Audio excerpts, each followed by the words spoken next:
much, Madam Chair. Before I start, I would like to apologize. First of all, I'm as deaf as a post. This is bilingue. It works in French or does not work as well as in English.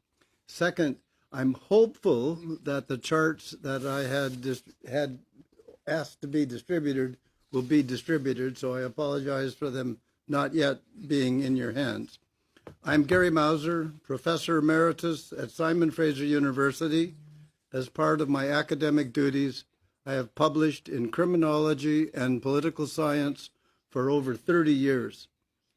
It is my professional opinion that Bill C-71 is a Rube Goldberg contraption that assumes, without evidence, that multiplying regulations will reduce criminal violence. The government offers concerns, but produces no hard evidence. Bill C-71 myopically focuses on gun crime, and a gun is used in less than 1% of violent crimes. The problem is criminal violence, not guns. Knives are used in as many murders as are firearms. You should have one of these in your hands. Worse, confusing licensed firearms owners, holders of possession acquisition licenses, with criminals, Bill C-71 misses the target completely. At least 1 million Canadians own guns without recourse to anything legal. These are the people that you should control. I ask the Senate to exercise sober second thought. Bill C-71 will not improve public safety. It is not a small step. It is, in fact, an endangerment to public safety because it misdirects scarce public resources. How big a threat is a licensed firearms owner? Moose in Canada kill more people each year than registered licensed firearms owners. He is unregistered, unlicensed. Criminal violence is gangs. It has increased since the magic number Minister Goodale picked, 2013, while PAL holders have not increased their violence. At least 10 times as many people die each year from medical mistakes in our hospitals than PAL holders are accused of killing. The worst mass murder in Canada did not involve a firearm. Gasoline. Suicide. Even where guns are prolific, readily available, hanging is the preferred method of committing suicide.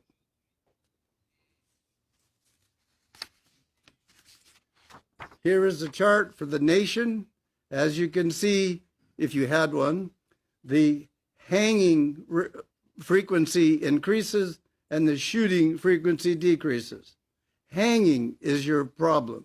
Most suicidologists will tell you the problem is mental health and suicide, not access to guns. Healthy people are not suicidal. This room is not likely to commit suicide with anything.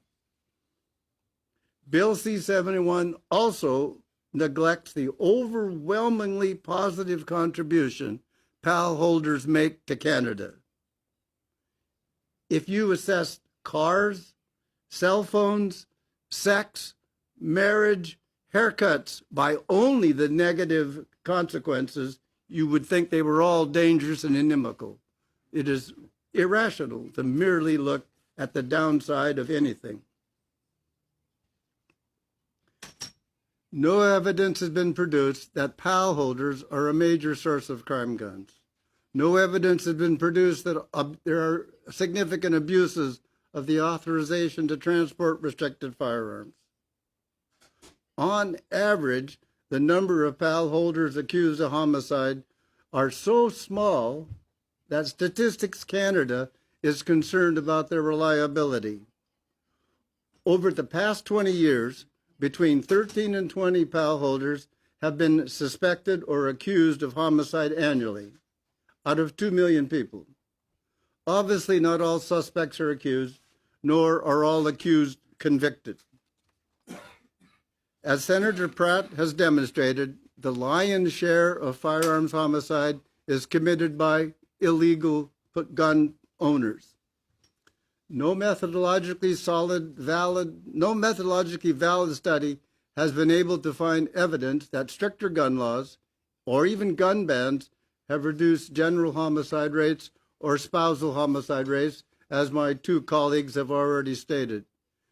A simple example. In 1995, the Canadian government banned over 1/2 of all legally registered handguns. Banned, over 1/2.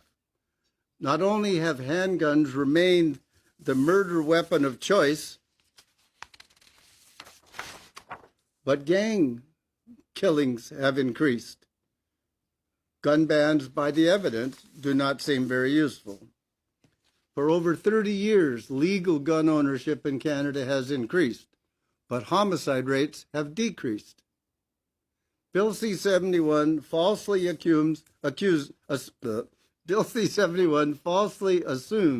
criminals get their guns from lawful domestic sources. The government claims the source of crime guns has changed. This is false. The only thing that has changed is the definition of crime guns. At the height of the long gun registry, StatsCan data showed that only 4% of guns used in homicide could have been stolen or used in gathered in a straw purchase.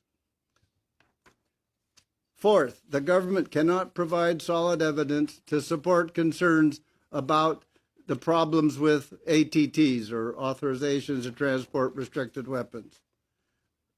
An access to information request found out that over 1 million ATTs were issued and 0.5%, less than 0.5%, were any kind of abuses. For this, you need legislation, perhaps better management. Requiring additional ATTs divert scarce political resources. Internal audits show that there are serious backlogs in data processing for the police. This backlog denies judges and CFOs timely access to vital information. By increasing the paper burden, C-71 will endanger public safety. This is not a small step in the right direction. This is a big step backwards. To sum up. I ask you to sum up. Thank you. Thank you. To sum up, Bill C-71 is fundamentally misguided. Gun owners are a public safety resource, not a threat. Bureaucratic busywork diverts scarce police resources away from programs that are more effective in dealing with violent criminals.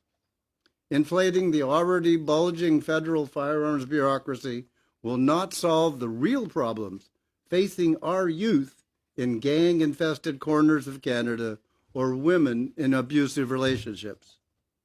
I respectfully ask the Senate to reject Bill C-71, exercising the sober second thought for which you were well regarded. Thank you. Thank you. We'll now move to questions, beginning with Senator Jaffer, to be followed by Senator Desjardins. Pardon me. Thank you very much, Chair, and thank you to all three of you. I found all your presentations very interesting. Professor Mauser, I wanted to ask you a question on, you said that gun ownership was a resort. I'm sorry, I can't hear. You stated that gun ownership was a resort, if I understood you correctly. Can you explain what you mean by that?